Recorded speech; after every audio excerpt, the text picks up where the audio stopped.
What's up guys, Spencer here. In today's video, I'm gonna be talking about my top 3 things that I believe are pretty important when it comes to tuning your electronics, observing what's actually happening with the track. We're here in Winchester, Virginia, racing the J-Concepts ONS series. This video will also apply with the information that you'll get for indoor racing. I kind of wanted to show you a little bit of the track, and then we'll kind of go into talking about the 3 things that I believe are super important when it comes to tuning your electronics for the traction conditions from when you start the weekend to where you end the weekend. As you can see behind me, it is an outdoor track. I would say low to medium grip traction. And as you can see, that the track's kind of dry. It's kind of as we call it, the track is kind of coming in.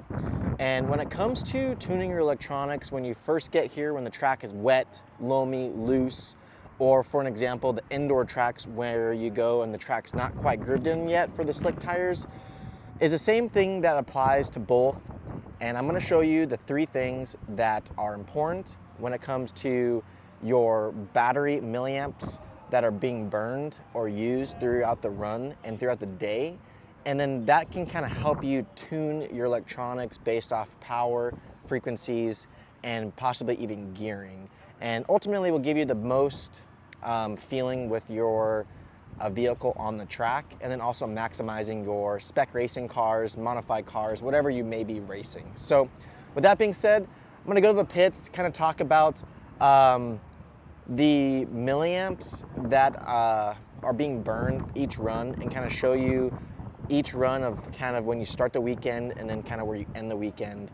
And I'll take you into a little deeper dive with that, and then kind of talking about the ESC temperatures and motor temperatures and how that's super critical when it comes to the elements of outdoor racing and indoor racing based off of the traction levels and also the conditions of the Mother Nature and what tires that you're running, because it all kind of makes a difference for your electronics. So with that being said guys, if you haven't already, if you think these videos are informative, please give the video a thumbs up. Like the channel if you haven't already. It really helps out the YouTube channel. We're doing our best here at Hobbywing to do as many videos as possible to try to help you guys, whether you guys run Hobbywing electronics or not. This stuff applies for everyone in the industry, and hopefully you guys enjoy the racing. So with that being said, let's get this video started.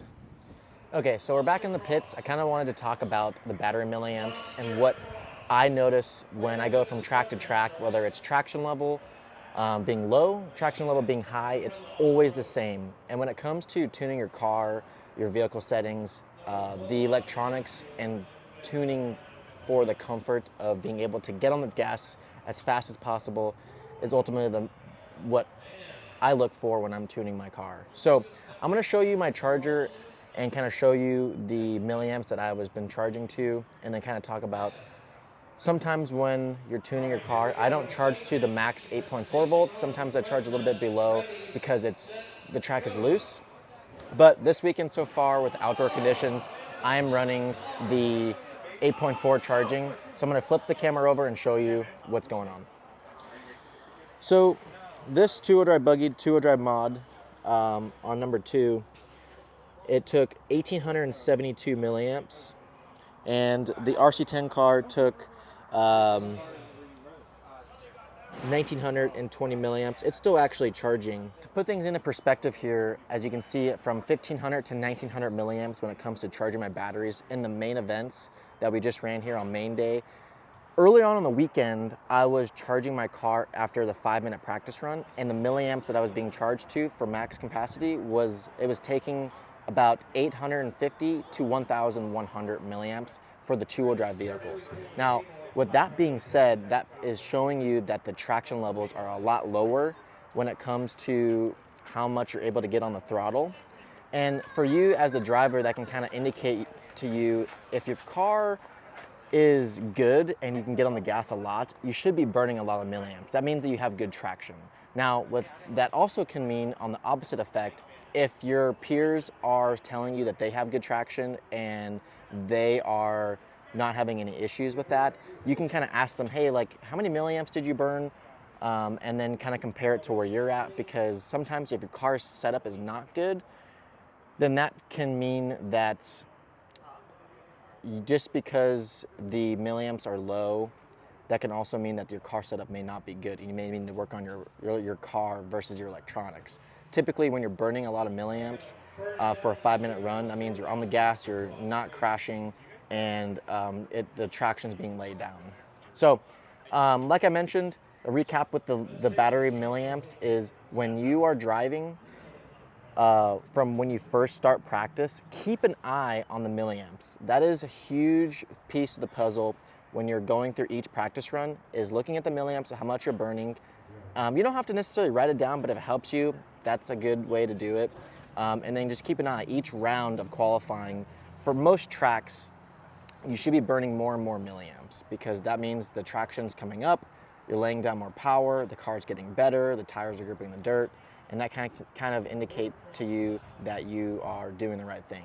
Now, if you were on the other end of the spectrum where the traction's coming up and you're not really making much differences in the milliamps each run, then that can kind of mean that you maybe need to work on some things with the car, or maybe you're running the wrong tires for the traction. And then it's typically all about wheel spin. If you have too much wheel spin, then you're not going to burn milliamps, and by the time that you start to figure that out, the less wheel spin you have, the more you're able to get on the gas, and you'll start to burn more milliamps. And I do think that's super critical and important.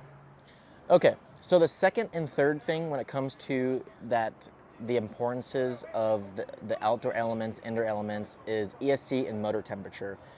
I can't explain to you guys enough how critical it is to keep a fan on your motor, a fan on your ESC, so you guys can not have any fading issues when it comes to the high level traction indoor tracks to the outdoor elements with dealing with the sun and the temperature conditions for outside. So to start things off easy, the first thing that you can do, the easiest thing you can do, is always run a fan on your car. No matter what you do, I highly, highly recommend you running a 30 mil fan.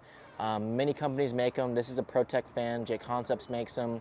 You can go to your local hobby shop. This is a 30 millimeter fan. You can plug it into your receiver battery, or you can plug it into direct to your battery. For spec racing, I probably would recommend plugging it straight into your battery, because the spec cars do get a lot hotter, and I think it is something that does make a difference with the voltage. If you plug it into your receiver, it's a set voltage to whatever your BEC voltage is, which is typically 6 to 7.4 volts.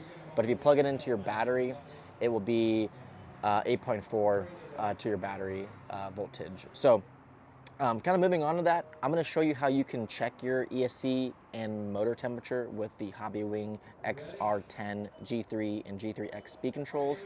It's through a Hobbywing app. So I'm going to take you through a recorded session on the program box, so you can see kind of how easy it is to check.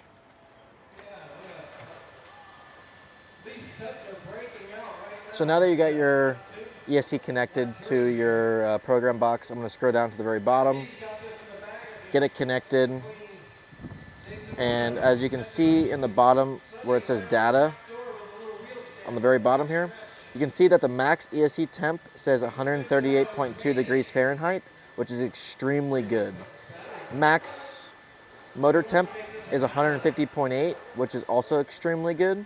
And you can kind of see the minimum battery voltage, which is 6.7, which is pretty normal for a four-wheel drive modified. So like I mentioned with the motor temperature and the ESC temperature, it is super critical to kind of keep a fan on these motors, because they do get hot. They burn a lot of power on these cars, especially when the grip starts to come up. Things start to get hot super easily. And for sometimes when you guys are out there practicing, I've definitely noticed that you guys run a little bit longer than 5 minutes. I always recommend people to just set a timer on your phone for practice to run a 5-6 minute practice session at the most. That way you don't hurt or damage the motor stator and the magnet inside the motors, especially if you don't have a fan. As you can see on my Hobbywing app, I showed you how easy it is to check your ESC and motor. If you don't have one of those program boxes, you can buy a cheap temperature gauge online, and then you can kind of do it manually yourself. The temperature gauges that Hobbywing are using are actually built in on the inside of the motor, so you're actually checking the inside of the ESC and the motor, which is something that's a little bit different than just checking, you know, on the top surface of the motor. So I kind of want to show you my two-wheel drive cars, how I mount the fans, and that way it's super easy for you guys to see how to do it. It's super easy. You got Jeff in the background here, our media guy here this weekend, and yeah, turn the phone around, show you how easy it is, and once again, hopefully you guys enjoy these videos, and I'll probably do an overlay of my two-wheel drive here of how I mount the fan. But as always, guys, thank you so much for tuning in to these Hobbywing videos. Charlie, Matt, myself, and the rest of the Hobbywing team do our best that we possibly can to get out as much information as possible. As always, thanks again. If you have any questions, leave a comment below. And until then, I'll see you guys on the next one.